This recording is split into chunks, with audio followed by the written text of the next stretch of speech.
Hi, this is John and Clay with Transoms Direct. Today we're going to install a transom unit into a finished cased opening. We're going to get started. We're going to let you take a look at the parts that are involved with the installation.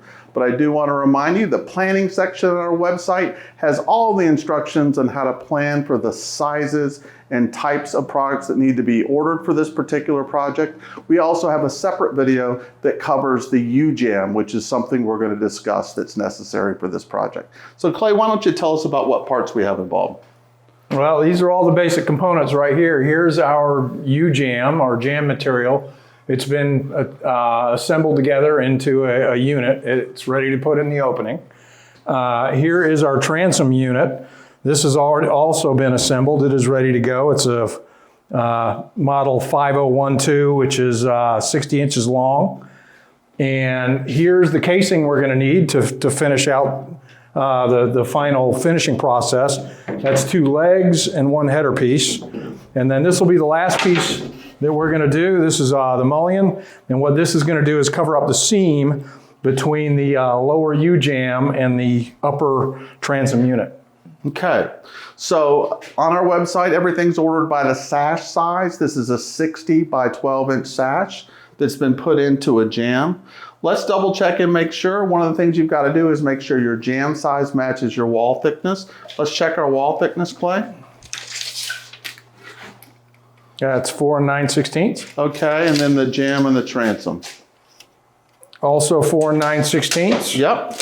And the U-Jamb 4 9/16. Okay, so when we built our U-Jamb, we first ripped our material to 4 9/16. In this case, it was pre-made material to that width. What's the first step here? How are we going to get started? Well, we're going to put this jamb into the opening. We're going to shim it up, get it leveled and plumb and true. And then we're going to put the transom unit on top. Okay, all right, well, let's get started. All right.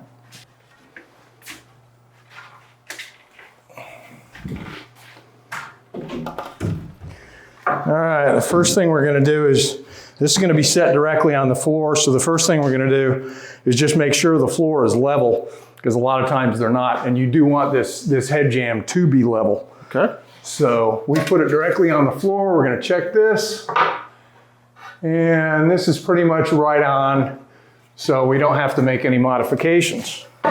So you're going to set it plumb square and level no matter what? No matter what, yeah. So you may occasionally, if your floor is out of level, what you may have to do is cut one of your jamb legs a little shorter than the other so that this ends up being level. Okay. Then we're going to put some shims in there. This is really no different than installing a door. You're just going to put shims on the sides, get it nice and square, and secure it, right? Yeah, that's it.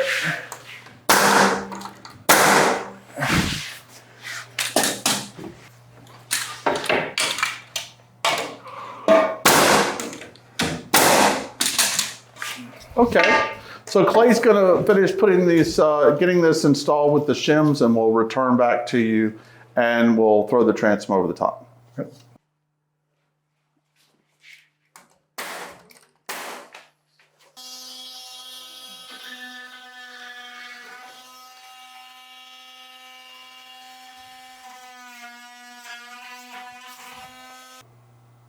We're back here now and we have installed the U-Jamb into the opening. What's next, Clay? Next is just put the transom unit on top of the U-Jamb and attach it. Okay, why don't we do that?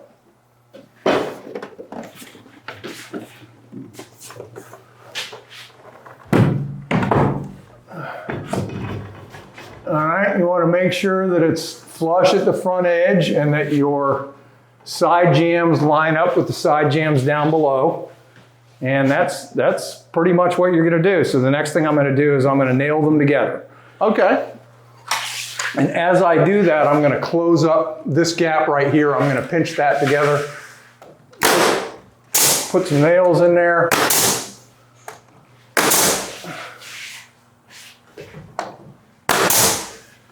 And at this point, the transom's installed, and you're pretty much just going to case this out like a regular cased opening.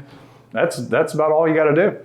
Okay, let's talk about, so we saw it sagging just a little bit. this is not a structural element. This transom really has nothing to do with holding up this wall, so we don't have to put any 2x4 or anything in between here. No. All we really have to do is get this secured in the wall, right? No framing required. The transom itself is pretty stiff, so you'll often see the head jambs sag like that a little bit. You just nail them together and that'll pull it up nice and tight. It'll be stiff enough to support itself across that opening. And we're going to put the casing on here, which is going to secure it to the wall. Yep. Now, if you really were concerned and you wanted to make it, let's say you had a really long one, let's say 8 feet long, is there anything you could do in that case?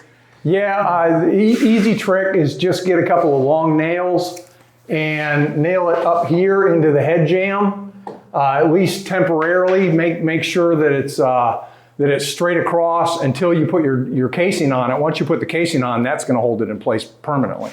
Okay. All right, so we're ready for casing. Let's go ahead and do that. All right. So for casing, you're always going to start with the head jamb. Why are you going to do that?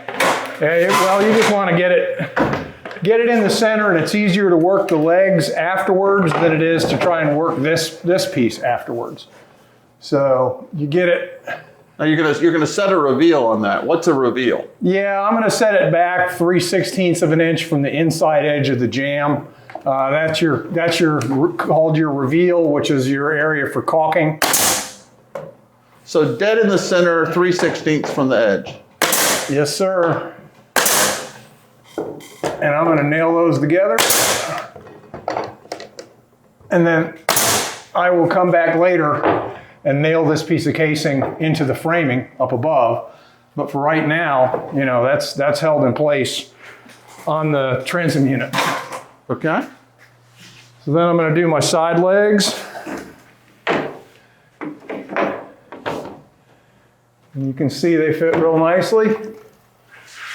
I'm just going to nail that inside edge. So it looks like you're nailing into the jamb first, and then, like you said, you're going to come back and nail it into the wall. Is that right? Yeah, that's a good way to do it.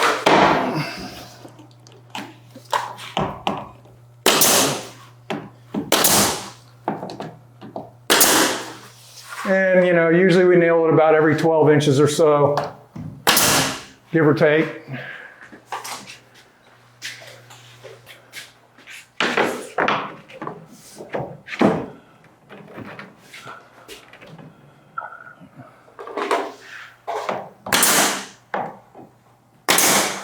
Okay, Clay. So we've got the casing installed here. That, of course, gets installed on both sides. Want to show them the one last thing. We're going to cover this gap here. What are we going to do? What are we going to use to do that?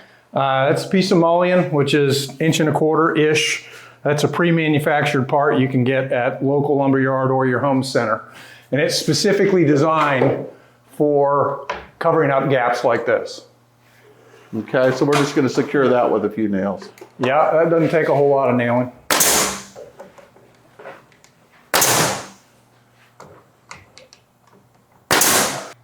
Well, Clay, this really looks terrific. This is not what we would call like a traditional TR1 or TR4 design. What kind of transom pattern do we have up here today?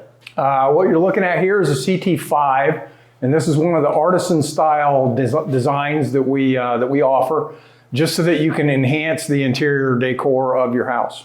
Yeah, so if you have a craftsman house or a house that has a particular style, look through some of the transom patterns we have. You may find that there's something that you could add as a transom which will really enhance that type of style in your house. Thanks for watching today. As you saw in this video, we placed a U-Jamb in the lower part of the cased opening as the transom was installed. Click the top video for more information on sizing your rough opening and building the U-Jamb to fit your cased opening. And don't forget the planning section of our website, linked below for detailed planning and measuring information. Thanks for watching.